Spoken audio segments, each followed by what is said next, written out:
Chegamos, querido, a dia talvez mais triste da semana, da paixão. Um dia ao qual Jesus Cristo é levado à cruz. Jesus Cristo morre.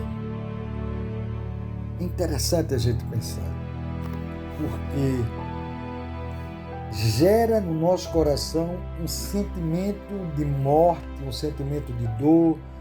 Mataram o nosso Senhor. Imagina então naquela época, porque começa com o julgamento. Lembra, Jesus foi na quinta-feira, foi entregue por Judas, levou os soldados, pegou Jesus no Getsêmani, ele foi para a casa do sumo sacerdote, mas de lá agora ele vai ser julgado, ele é levado para a presença de Pôncio Pilatos. Não só com os sacerdotes, não. A multidão, ela vai, e é interessante a gente pensar, essa mesma multidão que com poucos dias atrás tinha acompanhado Jesus Cristo também na entrada triunfal em Jerusalém. Viu os ensinamentos de Jesus, as parábolas contadas por ele para esclarecer. Depois ouviu, quando ele trata de uma forma muito clara, escatológica, do final dos tempos. Jesus participa da ceia,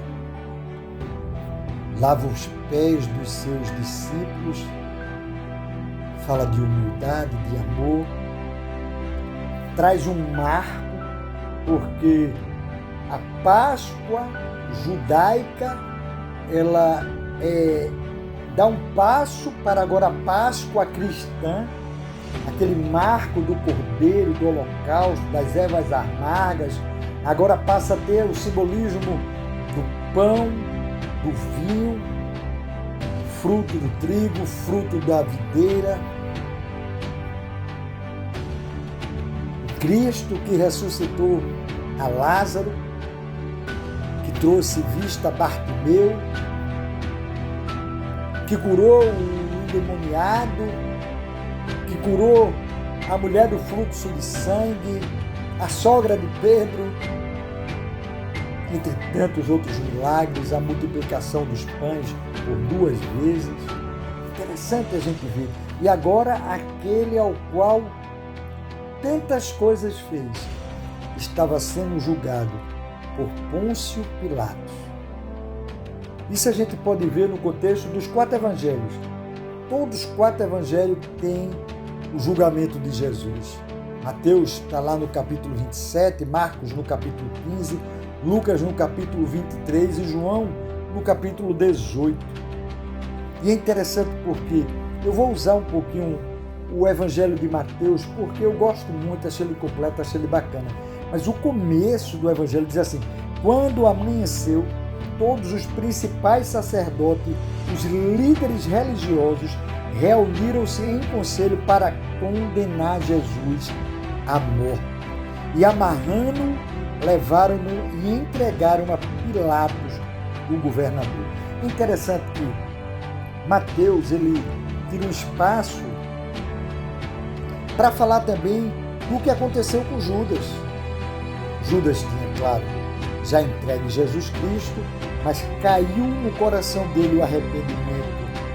A Bíblia fala exatamente que ele sentiu remorso e aí ele foi lá e devolveu todas as moedas, as 30 moedas de prata aos líderes religiosos. Disse a eles que pecou, traiu sangue inocente, e eles disseram: olha, a gente não tem nada a ver com isso não, o problema é seu, Judas. E aí ele pega as moedas, sacode dentro do santuário. E tem algo interessante, tudo isso que acontece era para se cumprir o que a palavra de Deus já tinha dito, porque essas moedas, elas servem para comprar um campo, o campo do oleiro conhecido, que era um campo chamado Campo de Sangue, porque aí se cumpria aquilo que tinha sido falado na profecia do profeta Jeremias. Tomaram as 30 moedas de prata, preço que foi avaliado a quem certos filhos de Israel avaliaram, e deram-nas pelo campo do oleiro, assim como me ordenou o Senhor. E agora Jesus, em frente, encarando Pôncio Pilatos. Pôncio Pilatos, ele, na grande realidade, se a gente perceber a história, a gente vai ver que Pôncio Pilatos não tinha interesse algum de crucificar Jesus. Mas ele era um político, envolvido na política com aqueles sacerdotes, e eles começaram a influenciar. E é interessante porque a primeira pergunta que Pôncio Pilatos faz a Jesus é: tu és o rei dos judeus? E Jesus lhes respondeu de simples: tu dizes. É como tu dizes. Mas é interessante porque depois daí, as acusações sendo lançadas contra Jesus, ele não respondeu mais nada. E mesmo assim, Pôncio Pilatos não viu nenhuma acusação que merecesse levá-lo a um sacrifício, à morte, nada. E ele começa a dizer: rapaz, eu não consigo ver. E aí ele diz algo interessante. Existia, naquela ocasião de festa, uma tradição de soltar um prisioneiro. E ele viu nisso a possibilidade de soltar Jesus. Mas o que é que acontece? Os sacerdotes, os escribas e os fariseus, eles instigaram a população, aquela mesma que gritou: Hosana, Hosana nas maiores alturas, bendito o que vem em nome do Senhor, que jogou ramos, que jogou vestes, que se alegrou, que agitou a cidade de Jerusalém.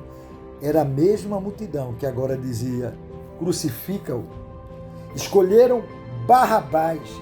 É interessante porque o Pôncio Pilatos, naquela ocasião, ele chama Jesus e Barrabás, e ele pergunta às pessoas a quem ele quer que soltem. E as pessoas começam a gritar: Barrabás, Barrabás. E ele começa a perguntar: e o que eu faço com eles? E as pessoas: crucificam, crucificam. E até que ele pergunta: mas que mal ele fez? Mas cada vez mais eles gritavam: crucificam, crucificam. Até o ponto, ele ficou tão constrangido. A esposa dele também tinha tido um sonho e disse: olha, Pilatos, libere esse cara. Eu sonhei pesado com ele. Ele estava com medo também, mas ele era um político. E ele não queria perder a oportunidade de agradar os fariseus, de agradar os escribas, o povo judeu, para ter eles sempre na mão. E eu acho interessante, porque ele tem algo que ficou muito conhecido, porque ele lava as mãos. Ele pede trazido uma bacia, ele lava as mãos diante da multidão e ele diz: sou inocente do sangue desse homem. E aí olha o que ele diz: isso é problema vosso. E olha a resposta do povo judeu. Ele disse: o sangue dele caia sobre nós e sobre os nossos filhos. Você já pensou?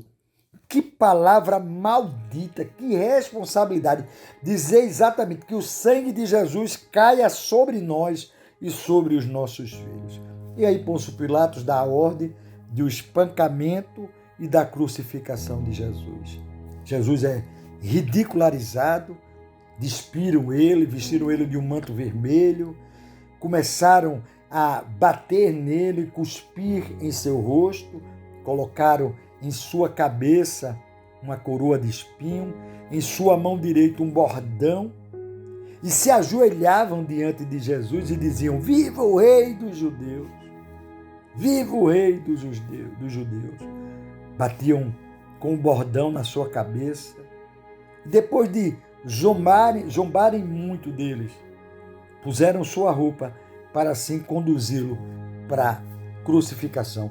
Mas antes da gente caminhar esse caminho da crucificação, deixa eu ler um texto para você, que depois você possa ler, que é em Isaías, capítulo 52. Deixa eu abrir aqui a Bíblia. É muito interessante o que está escrito no finalzinho do 52, 53, mais preciso o 53, porque ele começa no 52, a partir do verso 13, que diz: o meu servo procederá com prudência, será exaltado e elevado e muito sublime. Ele causará temor a muitas nações, por causa dele reis taparão a boca, pois verão que não lhes havia sido anunciado e entenderão que não havia ouvido. E aí começa o capítulo 53 de Isaías, que traz todo o relato, 700 anos antes daquilo que Jesus iria passar. Quem creu na nossa pregação, a quem se manifestou o braço do Senhor, foi crescendo como um renovo diante dele, como raiz que saía de uma terra seca. Não tinha formosura nem beleza. Quando olhávamos para ele, não víamos beleza alguma para que o desejássemos. Ele foi desprezado e rejeitado pelos homens, homens de dores, e experimentado nos sofrimentos. E como um de quem os homens escondiam o rosto, foi desprezado, e não lhe demos nenhuma importância. Verdadeiramente, ele tomou sobre si as nossas enfermidades, levou sobre si as nossas dores, e nós o consideramos aflito, ferido por Deus e oprimido. Mas ele foi ferido por causa das nossas transgressões e esmagado por causa das nossas maldades. O castigo que nos traz a paz estava sobre ele, e por seus ferimentos nós fomos sarados. Todos nós andávamos desgarrados como ovelhas, cada uma desviava pelo seu caminho. Mas o Senhor fez cair a maldade de todos nós sobre ele. Ele foi oprimido, afligido, mas não abriu a boca. Como um cordeiro que é levado ao matadouro, e como ovelha muda diante dos seus tosqueadores, ele não abriu a boca. Foi levado por juiz opressor, e a sua descendência, quem a considerou? Pois ele foi tirado da terra dos viventes, ferido por causa das transgressões do meu povo. Deu-lhe uma sepultura com os ímpios, e ficou com o rico na sua morte. Embora nunca tivesse cometido injustiça, nem houvesse engano na sua boca, contudo, foi da vontade do Senhor esmagá-lo e fazê-lo sofrer, apesar de ter sido dado como oferta pelo pecado. Ele verá a sua posteridade, prolongará os seus dias, e a vontade do Senhor prosperará nas suas mãos. Ele verá o fruto do trabalho da sua alma e ficará satisfeito. Com o seu conhecimento, o meu servo justo justificará a muitos e levará sobre si a maldade daqueles.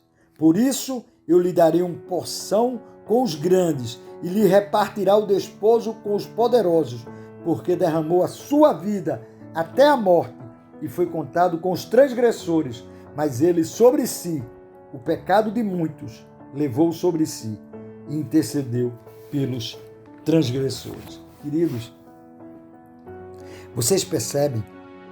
Jesus era esse homem. 700 anos antes da crucificação, ela já tinha sido profetizada pelo profeta Isaías. E aí, meu irmão, chega o momento da crucificação, também está nos 4 evangelhos, e é interessante porque todos eles vão falar de um homem chamado Cirineu, chamado Simão, que foi obrigado a carregar a cruz de Jesus. Mas quando eles chegaram ao Gólgota, que quer dizer lugar da caveira, eles deram vinho misturado com fel para Jesus beber, mas ele não quis beber. E é interessante, queridos, porque Jesus ele chega às 9 horas da manhã para ser crucificado e ele morre às 15 horas. Ele morre às 15 horas, às 3 horas da tarde. O Calvário foi o lugar ao qual Jesus foi levado. Mas muitas coisas aconteceram para que se cumprisse aquilo que estava escrito na palavra de Deus. Primeiro, repartiram as suas roupas, tirando sorte sobre elas. E é claro que diz, para que se cumprisse o que havia sido falado pelo profeta. repartiram entre si as minhas roupas e sobre a minha túnica tiraram sortes. Interessante que os guardas ficaram ali vigiando, olhando, e eles começaram a fazer o quê? Dizer chacota com Jesus. Eles também colocaram uma placa: este é Jesus, o rei dos judeus. Quem passasse por ali via aquela placa grande escrita. Eles tentavam zombar, mas a zombaria dele terminou sendo a realidade.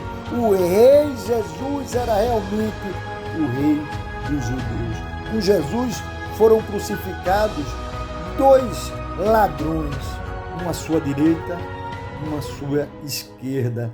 E é interessante, porque alguns daqueles homens que diziam: Jesus, você blasfemou, e aí blasfemava contra Jesus, maneando a cabeça, balançando a cabeça. E é interessante que diziam: você não disse que ia destruir o templo, que ia destruir o santuário em 3 dias? Olha, salve até ti mesmo, filho de Deus.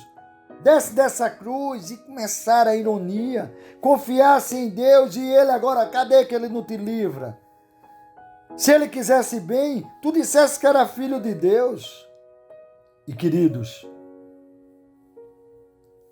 houve trevas sobre a terra desde a hora 6ª até a hora 9ª.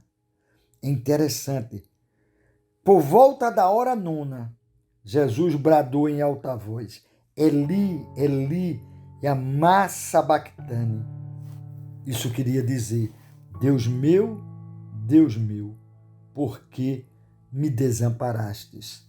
Muitos teólogos, ao estudar, acreditam que esse foi o momento da separação total do Pai e do Filho. E naquele momento, o pecado de todos nós, ele cai sobre Jesus Cristo.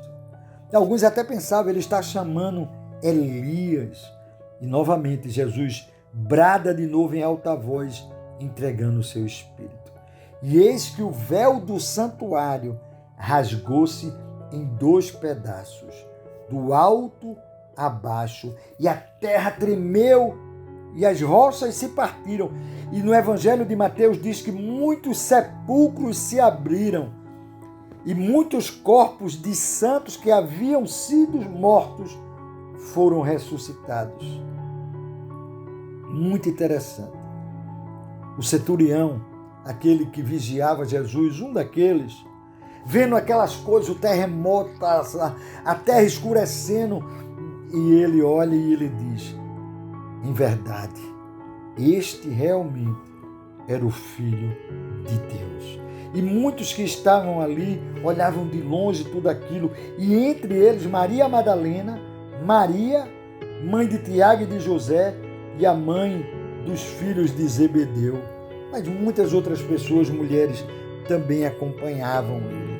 E aí Jesus morre, querido. Às 3 da tarde, Jesus entrega ao Pai o seu Espírito.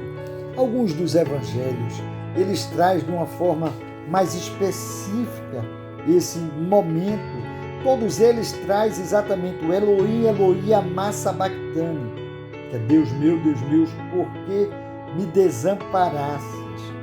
Mas tem, no Evangelho de João, ele traz algo interessante nesse momento ao qual ele se distancia do Pai e sobre si cai exatamente o pecado de todo mundo, No capítulo 23 de Lucas, olha o que o evangelista traz para mim e para você.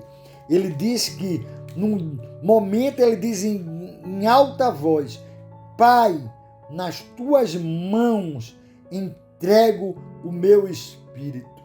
E dizendo isso, ele expirou, ele morreu. E ele, na grande realidade, ele, ali naquele momento, o corpo de Jesus encontrou a morte. E é interessante que o evangelista Lucas também fala de uma conversa.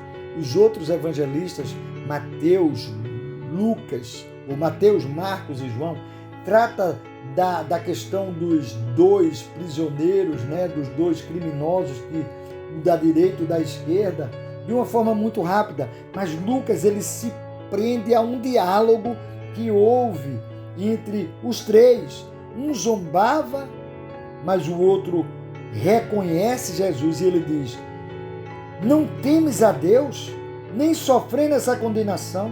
Nós, na verdade, estamos recebendo com justiça o que nós fizemos. Mas esse homem não fez mal algum. Então disse Jesus: lembra de mim quando entrares no teu reino. E de uma forma muito linda, Jesus disse: em verdade te digo que hoje estarás comigo no paraíso. Olha que coisa tremenda, gente.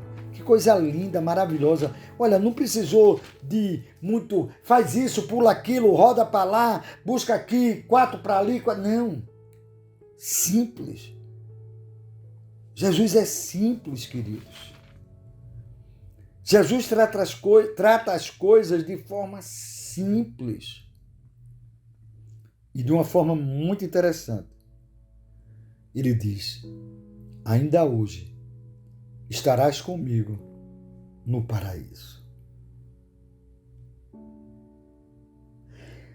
João, ele traz um texto, um versículo também, muito dele, que diz assim: e aquele que viu isso e a quem dá testemunho, e o seu testemunho é verdadeiro, ele sabe que diz a verdade para que também possa crer.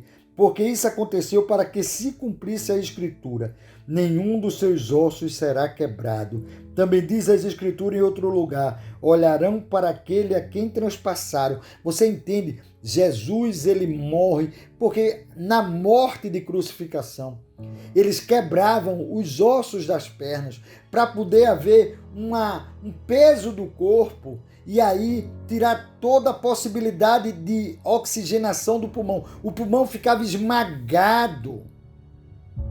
E é interessante, Jesus, ele morre e não é necessário quebrar as suas pernas. Como também a palavra diz que ele ia ser transpassado, e ele é transpassado por uma lança em seu peito. Gente, tudo para se cumprir aquilo ao qual estava escrito na palavra do Senhor.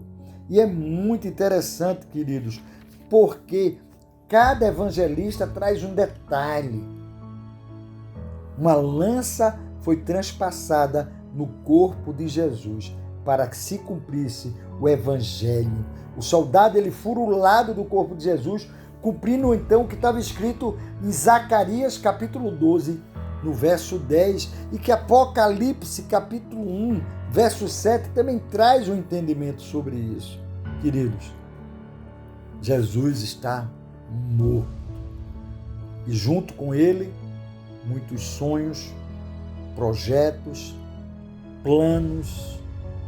Eu imagino nesse momento a situação dos discípulos, de todos aqueles que caminhavam, que começaram a acreditar, a crer, olhar ali o seu amado pregado numa cruz. Aquela sensação momentânea de vitória agora gerava uma imensidão no coração de derrota. Meu Deus, que momento difícil não deve ter sido. O Senhor Jesus preso na cruz, morto. Tudo aquilo que ele tinha proclamado, pregado, como estava no coração daquelas pessoas. Há um sepultamento exatamente para que acontecesse aquilo que Isaías falou, que ele morreu de uma forma humilde, mas entre os ricos foi sepultado. Um homem chamado José de Arimateia, um discípulo de Jesus, como Mateus diz, foi até Pilatos e pediu o corpo de Jesus. José de Arimateia tomou o corpo de Jesus e levou para uma sepultura sua que ele havia comprado. Ele tinha uma sepultura que nunca ninguém tinha morrido e tinha sido enterrado lá. E ele enterra Jesus ali, com a ajuda de Nicodemos, aquele que tem um papo com Jesus em João 3. Está lembrado? Aquele que conversa com Jesus, que fala exatamente como o homem pode voltar ao ventre da sua mãe. Eu não sei se vocês se lembram, é exatamente em João 3, é um bate-papo muito esclarecedor de Jesus com ele. Jesus é sepultado, queridos. E é interessante a gente pensar, porque quando o José de Arimateia ele vai ao sepulcro, né? Era o dia daquela preparação, o sábado estava para começar. Então Jesus ele ainda é enterrado exatamente na sexta-feira, porque o sábado era exatamente que ia anteceder a festa, a Páscoa, enfim, todas aquelas coisas que estavam para acontecer. E queridos, chega o sábado. Era o sábado do descanso. O sábado do silêncio, o sábado do medo, o sábado da dúvida, o sábado da insegurança. Como não estariam os corações daqueles? É muito interessante a gente pensar. Nicodemos, que havia se encontrado com Jesus na noite, acompanhou levando a cerca de 100 libras de uma mistura de mirra e aloés. Tomaram, pois, o corpo de Jesus e o envolveram em panos de linho com as especiarias, como os judeus costumavam fazer em preparação para o sepultamento. No lugar onde Jesus foi crucificado havia um jardim, e ali estava o sepulcro novo, no qual ninguém havia sido colocado. E ali puseram o corpo de Jesus, porque o sepulcro ficava perto e era véspera do sábado dos judeus. Ah, meu querido, sexta-feira da paixão. O Senhor Jesus enfrentou a cruz por mim e por você. Que dia triste, que lembrança triste nos nossos corações. O nosso Deus envia seu Filho para sofrer. A palavra deixa muito clara que Jesus era 100% homem, 100% Deus. Ele teve sede, ele sofreu, teve dores. Sexta-feira, dia do Senhor.